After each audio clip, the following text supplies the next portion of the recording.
Mumbai Pune highway की वो भयानक रात।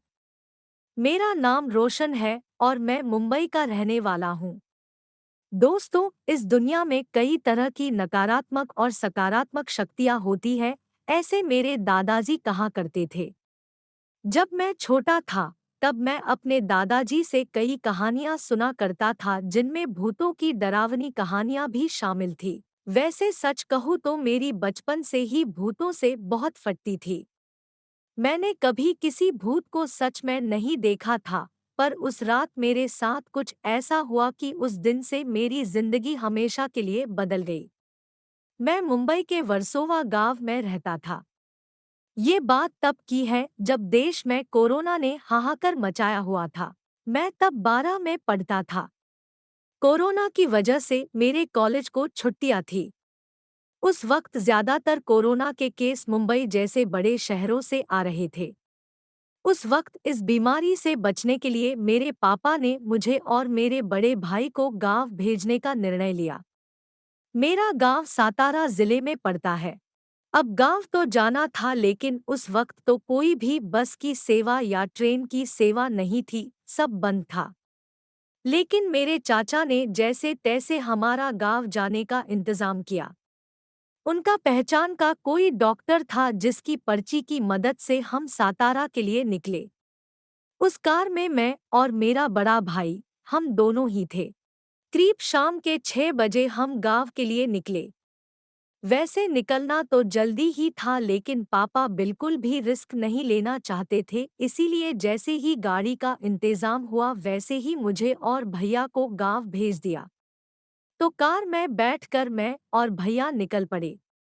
कुछ घंटे बीत गए थे और हम मुंबई के बाहर आ गए थे। सच कहूँ तो मैंने अपनी जिंदगी में कभी भी मुंबई की सड़कों को इतना सुनसान नहीं देखा था। खैर, कुछ घंटे गाड़ी में बैठने के बाद मेरी आंख लग गई, लेकिन मेरे भैया गाड़ी चला रहे थे।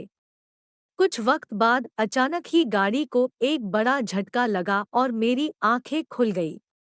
मैंने जब देखा तो गाड़ी रुकी हुई थी किसी सुनसान सड़क पर। मैंने तुरंत भैया को देखा तो वो एकदम ही चुप बैठे थे। भैया पसीने में लथपथ थे और ऐसे बैठे थे जैसे कि उन्हें कोई सांप सूंघ गया हो। मैंने भैया को पूछा कि भैया क्या हुआ। तभी भैया ने मुझे बताया कि छोटे, गाड़ी के सामने कोई आया था और मुझे लगता है कि हमने उसे कुचल दिया। भैया काफी डरे हुए थे।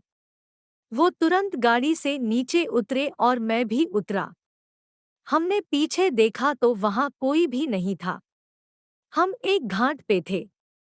पूरा सुनसान रास्ता, एक तरफ खाई तो दूसरी तरफ चट्टान। रात हो चुकी थी और रात का वो चांद आसमान में चमक रहा था। मुझे लगा कि भैया को कोई गलतफहमी हुई होगी, इसीलिए मैंने भैया को कहा कि चलो भैया चलते हैं। इस पर भैया ने कुछ नहीं कहा और चुपचाप गाड़ी में बैठने लगे। भैया परेशान थे। मैं भी गाड़ी में बैठने लगा। पर सच कहूँ तो मैं काफी डर गया था, क्योंकि गाड़ी में झटका तो आया था जैसे किसी को हमने कुचल दिया हो। खैर, भैया और मैं गाड़ी में बैठे और भैया ने गाड़ी चालू की। और तभी गाड़ी की हेडलाइट के आगे हमें एक औरत खड़ी हुई दिखाई दी। उसने लाल साड़ी पहनी हुई थी। वो बिल्कुल हमारे गाड़ी के सामने थी। उसे देखकर मेरी और भैया की तो चीख निकली। हम दोनों काफी डर गए थे। तभी भैया ने कहा, छोटू भाग। और भैया तुरंत गाड़ी से नीचे उतरकर भागने लगे। मैं अभी भी गाड़ी में था और उस औरत की आंखों में देख रहा था। उसकी आंखें ही नहीं थी, बस दो बड़े काले गड्ढे थे। सच कहूँ तो मैं अपनी सीट पे ही जम सा गया था उस औरत को देखकर। कुछ ही सेकंड में मैंने भैया की आवाज सुनी। वो मुझे पुकार रहे थे पर मैं हिल भी नहीं पा रहा था। तभी भैया मुझे लेने के लिए मेरी विंडो के पास आए और तभी वो औरत बिल्कुल मेरे भैया के सामने खड़ी हो गई। वो बिल्कुल मेरे बगल में खड़ी थी। मैं उस तरफ बिल्कुल नहीं देखना चाहता था, पर फिर भी मैंने हिम्मत करके उस तरफ देखा। वो औरत करीब 10 फीट की थी और उसका शरीर पूरा सफेद था। उस औरत ने अपना मुंह खोला और तभी मुझे बहुत ही गंदी बदबू आने लगी। भैया उस बदबू के सह नहीं पाए और उस औरत को ठीक अपने सामने देखकर वो अपना डर भी कंट्रोल नहीं कर पाए। वो सड़क पर भागते हुए थोड़ा आगे गए ही थे कि तभी एक बड़े ट्रक ने भैया को कुचल दिया। उस वक्त वो देखकर मेरे जुबान से एक बहुत ही दर्द भरी चीख निकली, भैया। मैंने गाड़ी से उतरने के लिए जैसे ही आगे देखा तो वो औरत ठीक मेरे सामने बैठी थी और उसने मेरा गला दबाया। मैं तुरंत ही कुछ पल में बेहोश हो गया।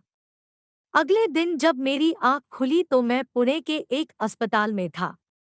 मेरे पापा और माँ मेरे सामने ही थे। मैं उन्हें देखकर जोरों से रोने लगा कि तभी मैं समझ गया कि मेरे मुंह से आवाज ही नहीं आ रही। उस दिन मैंने अपना भाई और मेरी आवाज दोनों खो दिया था। कई बार लगता है कि मैं आत्महत्या कर लूं, लेकिन जब भी अपने माँ और पापा को देखता हूँ, उनके लिए जीने का मन करता है। उम्मीद करते हैं कि यह वीडियो आपको पसंद आई होगी और ऐसी और वीडियो देखने के लिए हमारे चैनल को सब्सक्राइब करें।